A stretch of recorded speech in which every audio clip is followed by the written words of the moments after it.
Hello and welcome back to the show. We are back again taking a look at your guys' suggestions.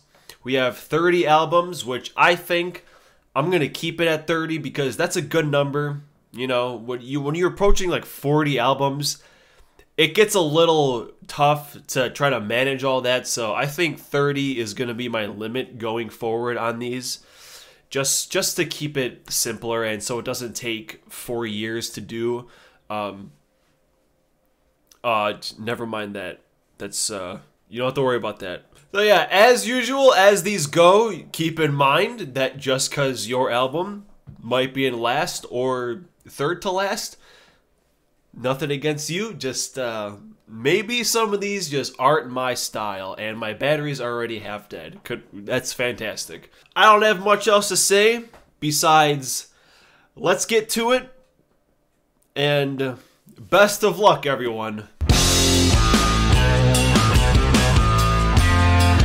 And the last place this time around is going to go to Greta Van Fleet's The Battle at Garden's Gate. And this comes from Yuma.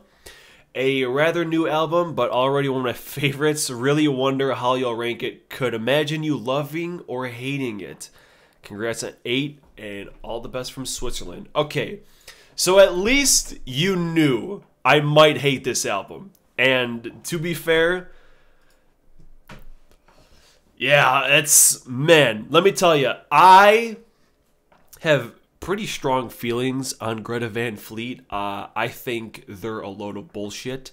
Like, how can you get so much success from directly stealing a sound from a very, very well-known band? Like, when that Highway tune song, whatever song that was, came out, I was like, this is what is this? If I want to listen to Zeppelin, I will listen to Zeppelin. And it's really all down to the singer. As you all know, a vocalist can really make or break an album, and this one, he absolutely smashes this record with a crane, because I cannot stand his voice. Almost every single song, he hits this raspy high note. Like in the song Built by Nations, he does it so much, and I can't physically stand it.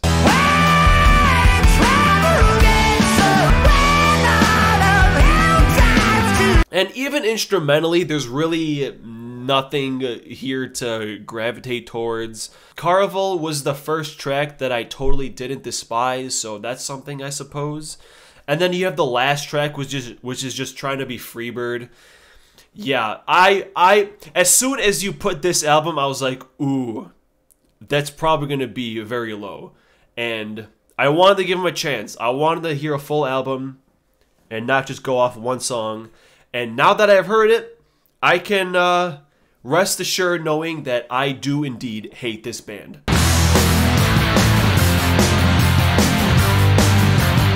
And up next from Felipe Valdivia, we have Gnarkill. Oh my god. Okay, I swear, every single one of these, someone gives me some crazy shit. You know, last time it was The Residents, and now we have this. And I didn't know, I never heard of these people. And then I looked it up, and then I saw Bam Margera's name on it. I was like, oh, okay. So this is what we're getting into. Yeah, so if you don't know who Bam Margera is, he's one of the guys, or he was one of the guys from Jackass. So that pretty much tells you all you need to know about this album. I don't know what you want me to say about this, man. Like, when you have a song that sounds like this, and if you want to suck the dick of 1,000 fucking pigs, fuck you. Where else is it gonna go? Like, it's not gonna go high. Like, it should have been last, but man, it's at least better than Greta Van Fleet, man. I mean, it's pretty amusing. It's pretty short, at least. Bonus points there. Yeah. I don't really know what else to say about this album. And now we're going to have Tuxedomoon Desire from Zeb. I say that, I'm pretty sure I say that every time, both ways. I don't know which way it is, so you let me know. Yeah, another one that just really doesn't work for me. Like, the last few minutes of the first track had like some sporadic ringing for several minutes, and that got really annoying. I don't really like the vocals. The music is pretty repetitive. Like, Victims of the Dance, I really didn't like. Like, the vocals are very rambly, and there's like constant, he like never shuts up in the title track, and it's just, yeah, pretty much nothing really works for me on this album. Sorry, but yeah, this is another one that like I just did not enjoy listening to. And from Tom Versal, we have Madness with One Step Beyond. Should be easier to listen to for you than my last pick. I don't know what your last pick was, but I don't know about this, man. It started interesting. Like, Nightboat to Cairo was pretty much a Mr. Bungle song, except a lot less crack. And then you have songs like Land of Hope and Glory. Like, it's just super silly. It's super goofy. It's like Gnarkill, but a lot more effort went into it. And like, by the time I get to Swan Lake, I'm pretty done with this album. I don't know if this is all ska, but if it is, then I might not be a ska fan, because it's just very, very silly, and I just couldn't really get into anything on this album. And now from Kabooey, we have Torture by Cannibal Corpse. Been here since your Rush ranking. Glad to see you growing. That was a very big one for me. My favorite Cannibal Corpse record, alongside with The Bleeding. Alex Webster is a fantastic bassist. Paul's drumming is just awesome. Definitely the heaviest CC record I've heard. And let's not forget about Corpse Grinder, an absolute icon in death metal. My favorite song of this album has to be Scourge of Iron. Yo, that was my favorite too. It reminds me of Lark's Tongues Part 4 by King Crimson. Super heavy. Hope you enjoy this album. Yeah, man. Scourge of Iron was kind of really the only song I liked. It's just, yeah, this is another one where as soon as I saw it, I was like, man, I don't know about Cannibal Corpse, because I like heavy, but at some point it gets a little ridiculous. Like, just every song is just about brutally dying, and it's like, man, how can you make so many different ways of torture in your music? It's crazy. It's very muddied production, and like you said, Scourge of Iron was my favorite one too, because it's kind of fun. Like, it's much slower than a lot of the other songs, with like bursts of speed, which is kind of cool. And then we have Intestinal Crank, which every time he was like, intestinal crank, like he says crank at a higher pitch, and that was cool because it kind of breaks up the monotony, and I kind of wish he did that more, because a lot of these songs, they just kind of sound the same, and I can't understand him. And poor Nick, I listened to this album with him, and we were both just, man, this, yeah, bro. I have a limit to heaviness, I think. And from Walk It Rex, we have Smashing Pumpkins with Siamese Dream. I think it's likely that you have heard this album. Haven't heard it, but I couldn't find anything about it on your channel, so this album. And dude, every time ever since Little Me played Guitar Hero 3 with Cherub Rock, and later World Tour with Today, I never liked Billy's voice. I think he's kind of annoying and nasally. And speaking of, oh my god, if you played Guitar Hero World Tour, you probably know that about 80% of the time you load up the game, Today is playing on the title screen. Almost every single time. I got so sick of Today. But yeah, can't stand his voice, especially on a track like Disarm. Not my style.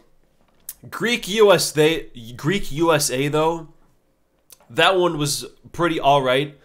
Not too bad. Again, when I saw that this was recommended to me, I thought, ooh, I don't know about this one. I think I'm going to hate this. But surprisingly, it wasn't like dead last, but still pretty low. Yeah, not as bad as I thought it'd be, but yeah, can't get behind it. Once again, instrumentally, Smashing Pumpkins aren't exactly prodigies with their instruments, so yeah, just another kind of okay one for me.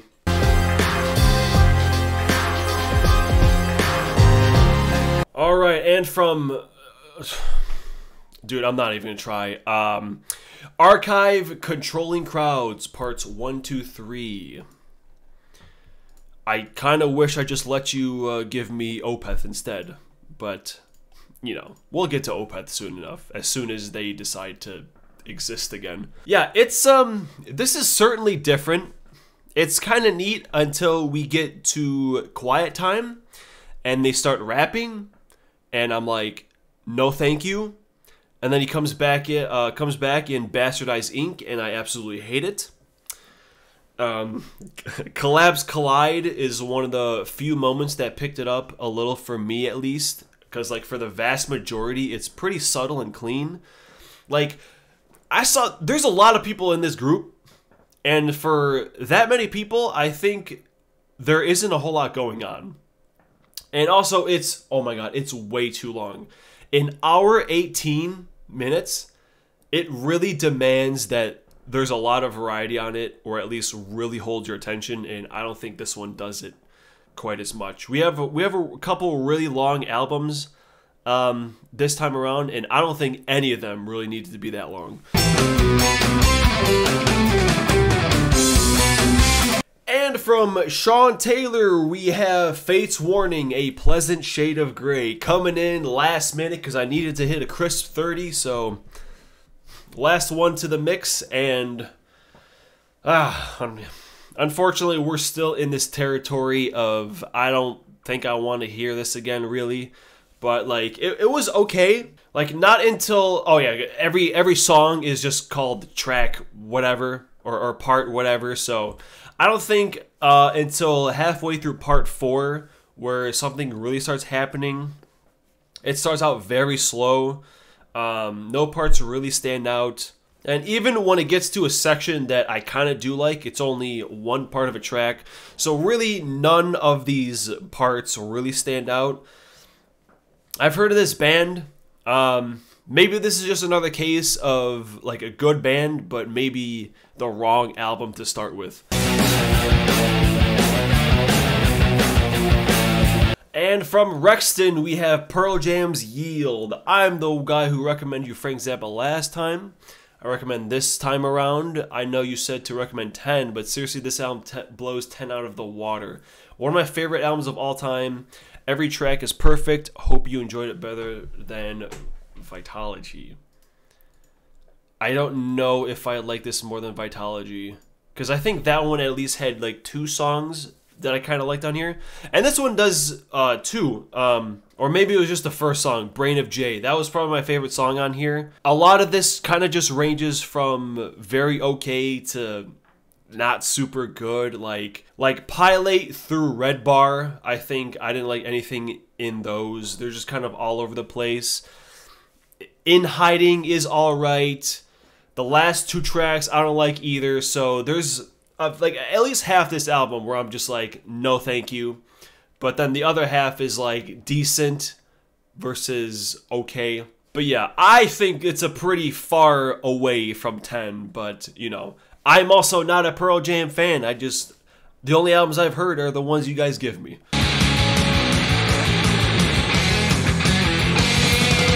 And from Alex Ignis, we have Raise by Swervedriver. Don't have a ton to say about these guys, just some cool sounding shoegazy alt rock. Oh, man. Yeah, pretty okay. Not crazy about the vocals. Riffs are pretty basic. I mean, this is their first album, so maybe they get a little better later on. But as far as this one goes, like, it kind of just completely cleared. In and out. Don't even remember it. Not much of an impact. Just kind of mid-okay stuff. And from Nickelera, we have the 1975 with Being Funny in a Foreign Language. I was going to suggest a total different album by them, but since their new one came out in October, it quickly rose to the ranks to being my favorite of theirs. This takes all the best parts from the band's past, like fusing of multiple genres like pop, rock, and R&B, but also leaves the worst parts, like how each album before this had 5 songs too many, which half the time they were just trippy experimental tracks anyway. I like trippy experimental tracks, if done right. By the way, they are very British. Happy listening. Yes, they are. They were very British. Like, Happiness is a good time. I did like that song. Nice chill song. The ending horns are pretty neat. Part of the band is kind of meh, and then shit like I'm in Love with You is definitely not for me. Like, I just can't really do pop. It's because it's like very repetitive musically, and I just don't care about lyrics. He sings fine. It's a super layered album. Like, there's a lot of different things going on, and sometimes it can be a bit much. Yeah, a decent listen, just not one that I think I could do fully again. Alright, we have a long one here. Here we go. From Alvaro Vasquez. I wanted to clarify something before why I wanted to recommend this album. I am Chilean, and there is a band from my country that is not very well known, and I think should have a bigger audience, and those are the Pettinnelis. Pettinnelis. They only have 2 albums, this one and the second one, but I wanted to recommend my favorite, the first one. It's one of the best records from my country. There are a lot of solid rock songs like Un Hombre Muerto in El Ring, which I'm pretty sure I mentioned, and there are also good ballads like Niña and Asino Bendito. I would like to recommend this record because they should reach more people. What do you think about this album? What did I think about the album? Yes, I did mention Un Hombre. It's a pretty jammy, shuffly, and heavier in parts, which is pretty cool. I like the keys all throughout it, kind of sounds like the Animals. A Go-Go is a nice instrumental jam. I can definitely live without Chibaputa. Everything else is pretty tame. Like, also, along with the mandatory weird-ass album, I always get the mandatory foreign album. And pretty much the same, I say, every time. Not being able to understand it kind of holds it back a bit, but it was well played. Sounds good. Good production. At least 1 or 2 songs I think are really good. This is a PSA to everyone. Go check out Pettinnelis. They deserve more fans, and while you're at it, go check out Zeus for like the 80th millionth time, because they also deserve more listeners. And from Christian Coins and Gaming, we have another Collective Soul album, the self-titled. I saw someone gave you the debut by the band. It showed variety and a great hit in Shine. This album personally connects me like in amazing tracks Untitled, December, and The World I Know. And along with variety, I think this album is better than debut. And okay, YouTube Burlick. I see. I know who you are. All right. So, I don't think I like this one. I definitely don't like this one as much as Hint's Allegations, because that one was a crazy run, man. Every song sounded like a different band, and that was really cool. And while this one has that a little bit, like Where the River Flows was pretty decently heavy, and then we have a song like Bleed, which is a Def Leppard song if I ever heard one. It's not as crazy as diverse as the first album, but it does have its moments. I just think that one, dude, I still remember listening to that other first album, and like, I was like, what the hell? Every time a new song came on. It was nuts. And Fabio picks Speak English or Die by Stormtroopers of Death. Another band I've heard of, just never got around to. But yeah, it turns out it's kind of a side project from some of the guys of Anthrax. So clearly the best song on this album was What's That Noise? I mean, come on, let's be real. That was amazing. But in all seriousness, Go, the last song, absolutely, easily best song on this album. Thank God this thing was really short. Like, if it was like 40 plus minutes, it'd be horrible.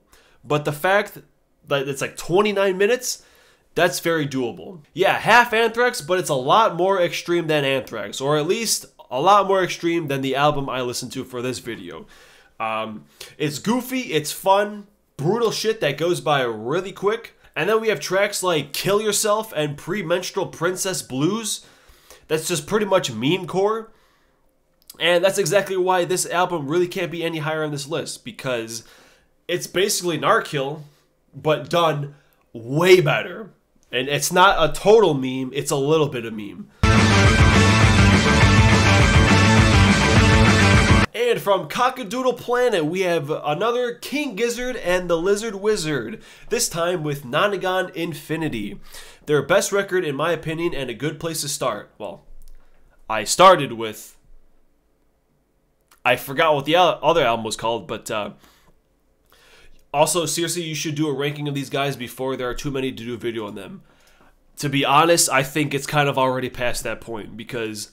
any band that has more than 15 albums, that's where it gets a little, I don't know if I really, unless I really like their sound, that's when it gets a little tough to do.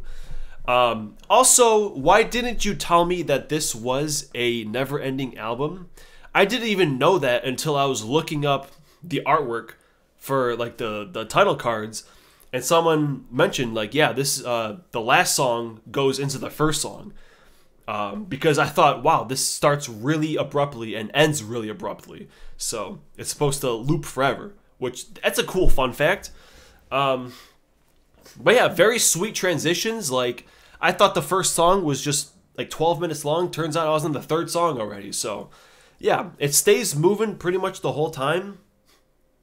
Unfortunately for it, it stays pretty much moving the whole time. Like, nothing to really distinguish the songs apart.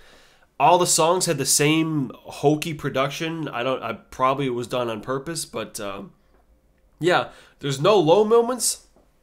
Just nothing super spectacular like Omium, Gatherium, or something like that. That's what the other album was. Because that one had Gaia and Presumptuous, which both really slap. So yeah, nothing on here really stood out like those two songs. Okay, had to switch cameras because that one died. So now we have this one, which looks different. And sorry, it's going to be obnoxious, but hey, man, it's a long video. Anyway, smack dab right in the middle, number 15, we have good old Haley's Classic Rock Block. My album pick is Graceland by Paul Simon. I know you're very interested in different sounds and genres of music, and this one has multiple popular South African influences along with some funk and soft rock. Yeah, we have songs like Diamonds on Souls, Call Me Al. You know, very different than what I expected it to be. I mean, I didn't really read these descriptions until now, honestly. I just see the album and then just jot it down. So yeah, a lot of chanty, tribal stuff throughout it, especially on something like Homeless. I think it is a very interesting listen, and I think everyone should listen to it because it is very different, and I think it's cool. Like, a lot of the albums down below are also different, and just because I don't like them doesn't mean stop giving me different stuff, because sometimes, like, we'll see up top, different works sometimes. So keep giving me different stuff.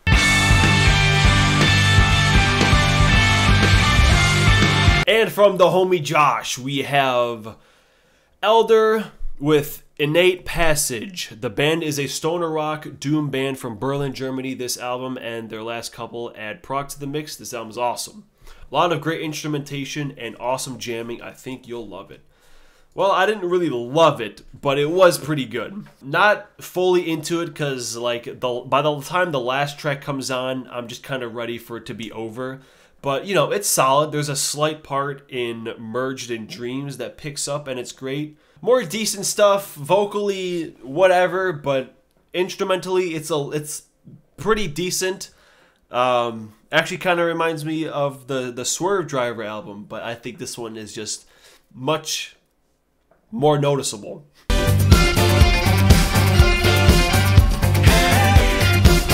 And from our friend Leonardo Cruz, we have The Deer Hunter with Act 4, Rebirth in Reprise. This band's not my fave, yet this album rocks. I think it's the best progressive rock album of the 2010s. Well, I don't think it's no mountain, but it is pretty good. And I got to see these guys live back in 2018 when they opened up for BT Bam. And yeah, it's pretty good. Night on the Town has a pretty cool part. Is there anyone here also very cool? There's a lot of, like, I could see why BT Bam brought them with on their tour, because they have a lot of, like, quirky stuff too. Like the intro and then everything, but like with the intro and stuff, but it also just kind of straight up slays in some sections. King of Swords is sick, like some disco-ass stuff going on. It definitely has a style to it. Again, I'm not in love with it, but it does sound pretty cool, and it's also very long. It's a commitment to go through. You know, maybe over time, if I revisit it, it'll grow, but for a first-time listen, there's definitely some points in there that I like, which I guess that's how everything starts. If you just have one song you really like, that's enough to, like, get you to go back. And I think, yeah. Is there anyone here, or King of Swords is going to do that for me for this one? But yeah, good stuff. Good stuff.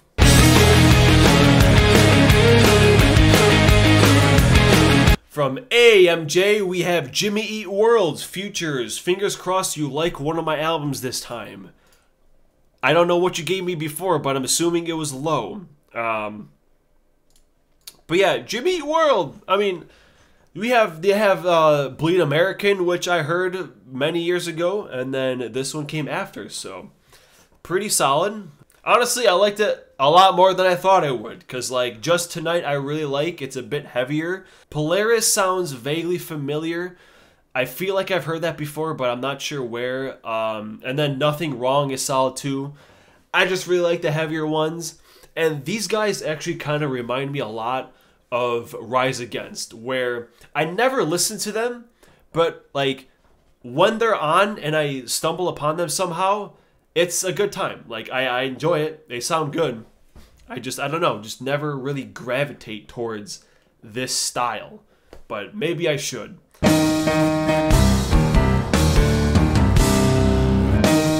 Alright, just missing out on top 10, but still deserving of being top 10. There's just too many albums.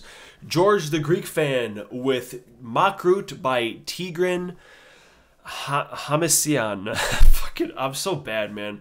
I think his compositions are pretty ingenious, and he blends music genres like jazz, Armenian folk, and even metal in his music fantastically. Give it a try. It is very good. Like, you have Cars 1, which, if the ending half of that song was on guitar instead of piano, it would be a pretty super brutal breakdown. I don't know why it's so blue in here, but stupid ass camera, whatever. Roads That Bring Me Closer goes from, like, super hopeful sounding to just despair. That was a very cool track. Entertain Me, I think, is very Haken-esque. It's a very neat record, and I would highly suggest everyone else also go listen to this album, because, like, how can you not love jazzy, heavy piano music? Like I said, I thought this was top 10, and it should have been, but there are also some really good albums above it. So this one is very good, and I think this was, like, the second album I heard, so good stuff.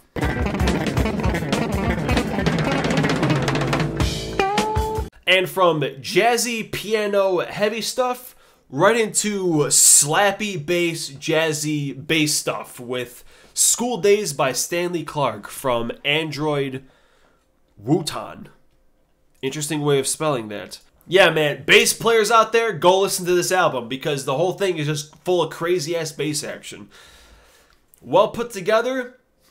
I don't really know what else to say. Everyone on here kills it. Last song, I think, was probably the best one. There are very few vocals on this album, which is good. I do like some instrumental music. Just, yeah, man, just funking it up. Funking it up for however long this album is. Very good. Go listen to it as well. We have a lot of returning bands this segment. We have another Muse album, Absolution from Scumbag Productions. In one of the last ones, someone gave you Origin of Symmetry, right? And either that one or this one is my favorite. And I think that one also made it to top 10. So, yeah, Muse might have to be on the hit list at some point because it is very rare, extremely rare, where the band's highlight is the vocals for me. Because Matt, what's his last name, Bellamy, he is a really, really good vocalist. Stockholm Syndrome is pretty sick. Hysteria, once again, like Jimmy Eat World, I just like the heavier stuff. There's a few softer tracks, which I do like Ruled by Secrecy, which is pretty cool. Yeah, they just have a very unique sound to them, and like I said, I think I should probably go ahead and listen to these guys, because I do have liked all 3 albums I've heard so far, so maybe. And from Joel, we have Electric Light Orchestra with Time, one of my favorite concept albums ever, great production and lots of memorable songs. I would agree, because Yours Truly, 2095 is a pretty neat one. Very Buggles-esque. The Way Life's Meant to Be, also very good. Rain is Falling, it kind of sounds like that's what the Beatles would have sounded like if they made it to the 80s. From the End of the World, very groovy bass stuff going on. It's a very solid album that is definitely worth checking out the whole thing, because I don't think, I mean, I did just mention a few songs, but nothing screaming like I gotta listen to it again like right now, but it is just very solid stuff. Also, hell yes, I finally get to use this. Please don't copyright me, Nickelodeon. Circle 1. Am I going too fast for you, SpongeBob? How's it, Squidward? What the? How the? A perfect circle!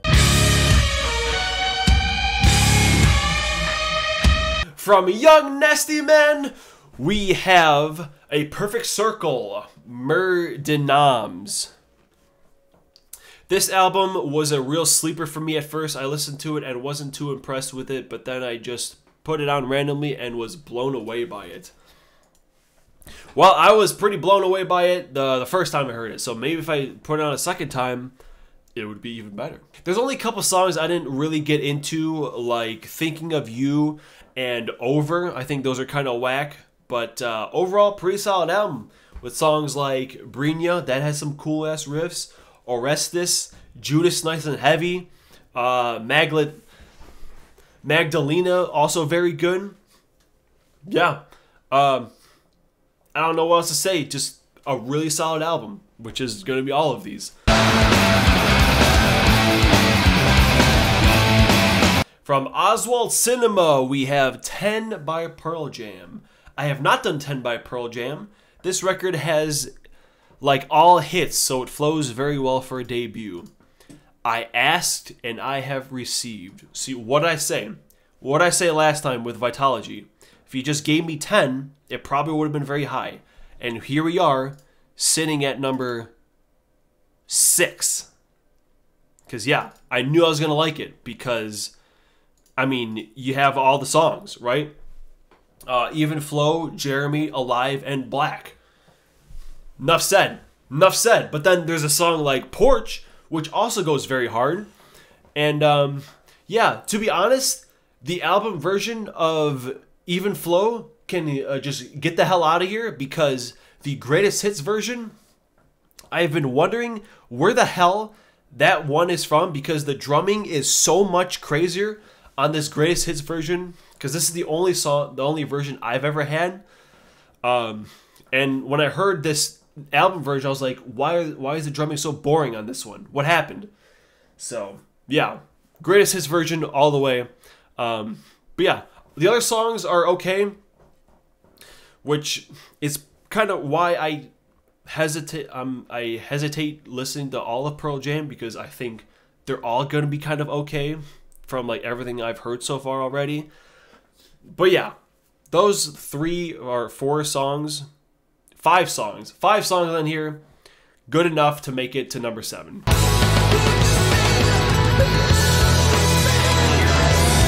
All right, top 5 time. First up, we have Brave by Marillion from the Strong Boys. They're another amazing prog rock band that's not as big as the other greats. One of my new favorite albums of all time. And oh my god, Marbles was the other one I heard, which I also really liked, because that one had Don't Hurt Yourself, which is a fantastic song. Yeah, this one has a lot of really good moments on it. Like, it frequently goes ham, like Hard as Love, Now Wash Your Hands, and then plenty of soft stuff as well, like the last few tracks. Just another really solid listen from this band, and I kind of wanted to listen to them, and then I saw they have 20 albums, and I'm just, oh man. It's such a big commitment, especially for a first time listen, to like try to put that many albums in order. But who knows? Maybe one day, if someone gives me a third one the next time, and I really like that one too, I'll consider it. And from Manuel Music, we have Supertramp. Breakfast in America. Already found it, because I didn't know how many songs on here I already knew. Just one of those bands where you know the songs, you just don't know the name. Or maybe that's just me. Maybe I just didn't know the name. But to be honest, this first song, Gone Hollywood, I was a little worried, because it's kind of annoying. The backing vocals in it are not super great. But then Logical Song kind of sounds vaguely familiar. Like, I feel like I've heard that somewhere. I don't know where. And then we have Goodbye Stranger, which, I mean, I laughed as soon as this song came on, because, like, how can I take it seriously anymore?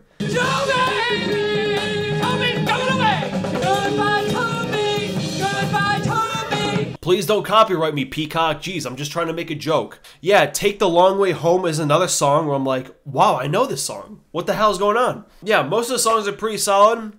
It's really just anytime we have these backup vocals that I really don't like, because they're kind of irritating.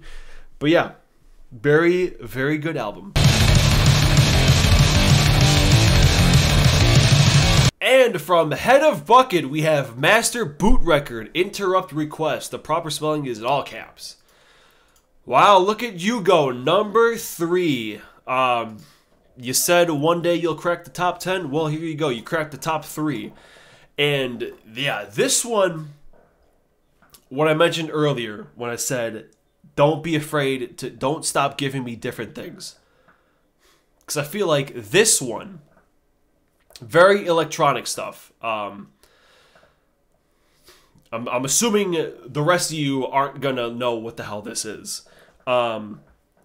It's basically just metal electronic stuff, and that is a really good way to try to get me into this genre. I mean, when I look at The Weeknd with After Hours, how that one, I never thought I'd be listening to something like that, but here I am. It's one of my favorite albums of all time, and that opened the door, opened the floodgates for like this whole other side of music I was never gonna touch. This one is kind of, it might do that for electronic stuff. Like of course, there's Pendulum, which I guess kind of did that first, but this one does it. It's a lot more electronic than they are. Like, Sound Blaster is brutal as hell. The synth solos are great, but like when they cut out and it's just like the heavy ass shit, that's when this album is at its best. Although it probably is a half hour too long, like I could give this about 40 minutes before I'm just kind of done. And for what, an hour and so minutes, I'm just like, man, shit, this is, I think I've had enough. But yes, it is a very good listen, very fun time, and I will definitely be checking out more from this computer core nerd electronic brutal shit. So, good pick.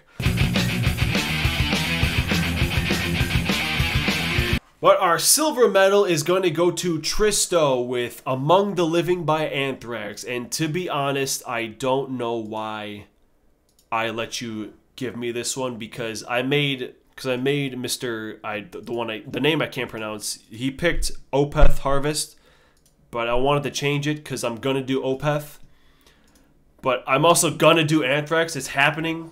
I believe they're in the studio now, so as soon as this new album comes out, I will do Anthrax. So I probably should have made you pick something else.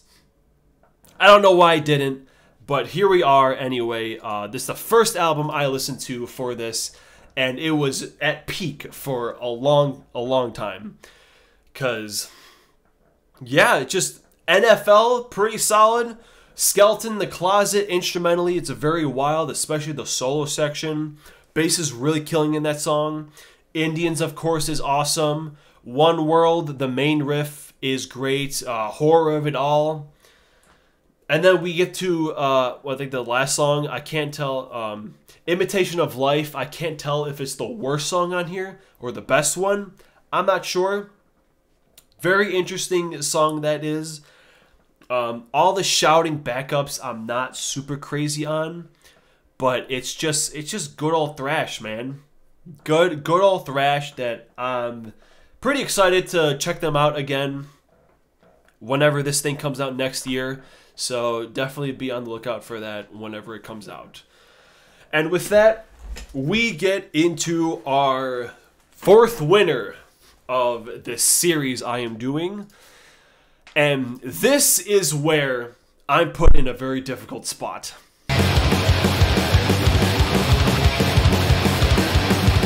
And from Rough 64, the winner of the 4th edition of the International Rank Your Albums with False Reality by Nemesis. They are a new band and is really cool. It's more thrash. It's thrash as fuck. So I think I just miss thrash. That's all this list is telling me. I miss just fucking headbanging, double bass, chugging, and vocals that don't piss the hell out of me. Because, yeah, this album, it's basically just Megadeth. It's like if you took Dave Mustaine, you went back in time, pulled them out of like 1987, dropped them in today's world, this is what you have. Yeah, see, thrash isn't dead. Like, this album just came out this year. And it sounds like it could have been from the 80s, but it's not, because the production is so much better than everything else from that era. See, this is where things get fucky. Because, as you know, I always rank the winners next. But what happens when the winner only has one album? This is their only album. Came out this year. So what the hell do I do now? I'll tell you what I do now. I am going to save more of my thoughts. I have more to say, but I'm going to save it because next week or whenever,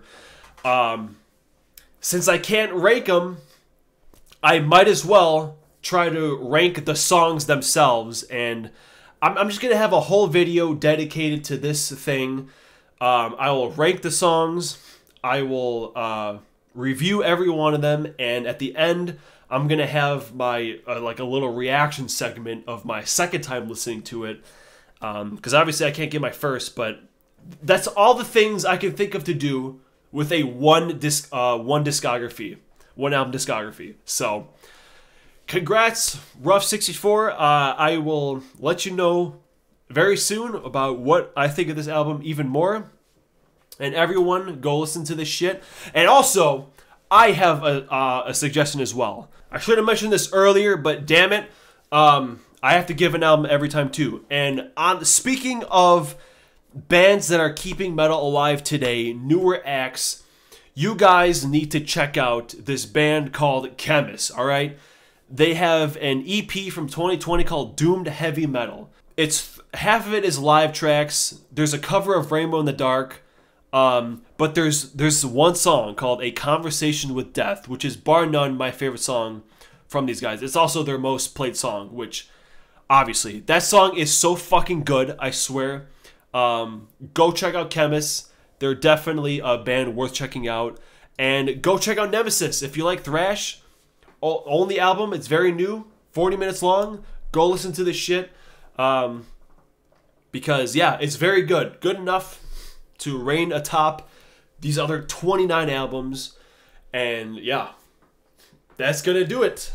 Thank you everyone for participating in the 4th round of this. Until 900, I guess, huh? Yeah, on the road to 1,000, which I kind of already have an idea what I'm doing for 1,000. It's gonna be stupid, but it could be entertaining. But yeah, once again, seriously, man, thank you so much for 800 subs.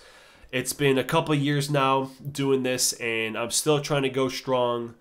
But it's sometimes hard when you've talked about pretty much all your favorite bands already.